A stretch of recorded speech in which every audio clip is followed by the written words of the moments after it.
सहारनपुर में दो भाई अजय और विजय रहते थे।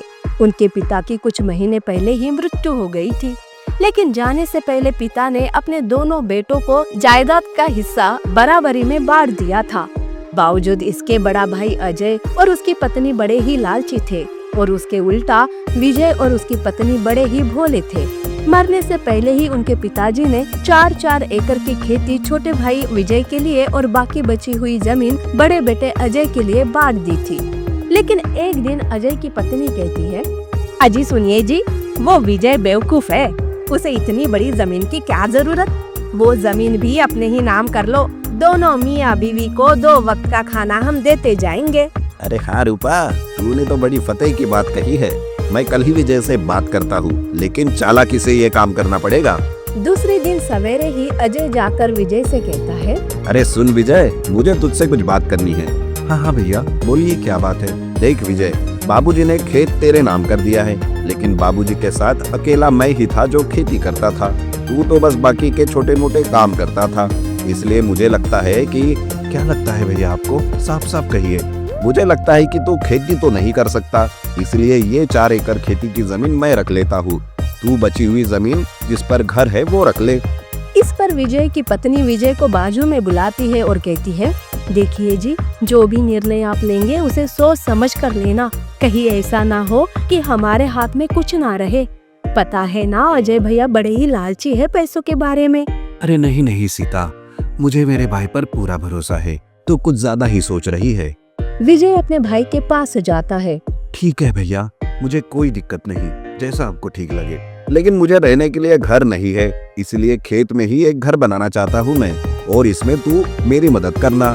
ये भी कोई कहने की बात है क्या भैया, मैं जरूर मदद करूँगा। ऐसा कहके अजय विजय दोनों मिलकर खेत में जाकर घर बनाने की तैयारी करते हैं। अजय शातिर दिमाग वाला था, वो विजय से ही सारे काम करवाता था। एक दिन जब विजय काम कर रहा था तब अजय सोचता है, अरे क्या करूँ छोटे को उल्लू बनाने के लिए, ताकि वो घर भी अपने नाम कर लूँ। कुछ तो आइडिया करनी पड़ेगी। ऐसा सोच अजय एक दिन झूठ बोलकर विजय को रजिस्ट्रार के ऑफिस ले जाता है और नए घर का रजिस्ट्रेशन करने की बात करता है। तब विजय भी बिना देखे खुशी खुशी सारे डॉक्यूमेंट्स पर साइन कर लेता है। बेचारा विजय अजय के खेत में जाकर उसके घर का काम करते ही रहता है। ऐसे ही एक दिन खेत की जमीन खोदते हुए विजय को जमीन के अंदर गड़े हुए 2 मिट्टी के बर्तन मिलते हैं। एक बर्तन सोने के सिक्के से भरा हुआ था और दूसरा बर्तन को वो खोल ही नहीं पाता। विजय उसे खोलने की बड़ी कोशिश करता रहता है।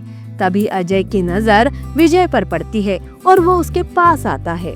अरे विजय, तू ये क्या कर रहा है? अरे देखो ना भैया, मुझे जमीन के अंदर से 2 मिट्टी के बर्तन मिले हैं। एक में सोने के सिक्के भरे हैं, लेकिन दूसरा खुल ही नहीं रहा। अजय सोने के सिक्कों वाला बर्तन देख लालच में आता है और कहता है, एक काम कर विजय, तू सोने के सिक्कों वाला बर्तन मुझे दे दे और दूसरा खोलकर तू खुद उसे रख ले, उसमें भी तो सोना ही होगा ना। हाँ ठीक है भैया, ये लीजिए। अजय 2 सोने के सिक्के विजय को दे देता है और सोने के सिक्कों का बर्तन लेकर वहाँ से चला जाता है। वो सोचता है कि उसने छोटे भाई को फिर से बेवकूफ बना दिया। विजय उस नॉर्मल मिट्टी के बर्तन को घर ले जाता है और सारी बात अपनी पत्नी सीता को बताता है। तब वो कहती है, ये क्या जी, आप भी ना, कोई इतना भोला कैसे हो सकता है। मैंने कहा था ना कि अपने बड़े भाई से बचकर रहना।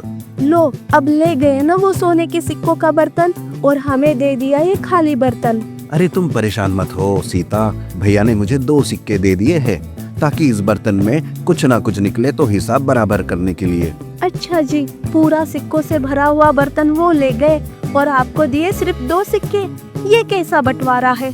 उधर अजय बड़ी ही खुशी से घर आता है और पत्नी रूपा से कहता है, अरे रूपा, हम तो माला माल हो गए। अरे ये देखो सोने के सिक्के से भरा हुआ बर्तन। अरे वाह जी वाह, हम तो अमीर हो गए। चलो अब जल्दी से सारे सोने के सिक्के इसमें से निकालकर कहीं अच्छी और महफूज जगह पर रख देते हैं। हाँ चलो चलो जल्दी करो। लेकिन जैसे ही अजय उस सोने के सिक्कों को बर्तन से निकालता है, वो मिट्टी के सिक्के बन जाते हैं। ये देख वो बड़ा परेशान हो जाता है। अरे ये क्या, मैं बर्तन से सिक्के बाहर निकाल रहा हूँ तो ये मिट्टी के बन रहे हैं, आखिर ये हो क्या रहा है। कहीं ऐसा तो नहीं कि आप गलत बर्तन उठा लेके आए। अरे नहीं नहीं, मैंने उसे खुद 2 सिक्के निकाल कर दिए थे इसमें से। पता नहीं ये सब क्या हो रहा है। उधर विजय दूसरे मिट्टी के बर्तन को खोलता है तो वो खाली होता है। ये देख विजय, अरे नहीं, ये क्या हो गया, ये तो खाली है।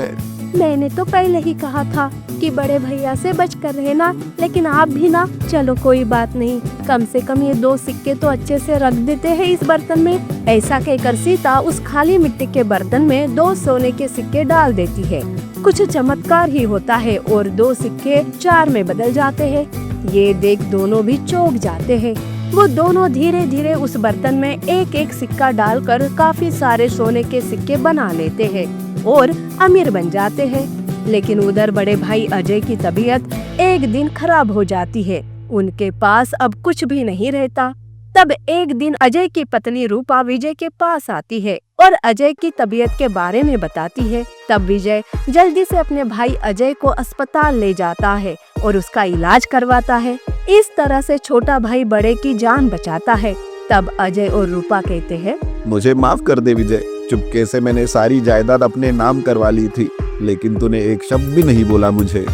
अब मुझे मेरी गलती का एहसास हो गया है। हाँ विजय भैया, मुझे भी माफ कर दो। उस दिन के बाद से अजय और विजय का परिवार साथ में रहने लगता है और पूरे गांव में जिस किसी को जरूरत हो उनकी मदद भी वो करते रहते हैं। नीति: लालच बुरी बला होती है। किसी को धोखा देकर आप बड़े नहीं बन सकते।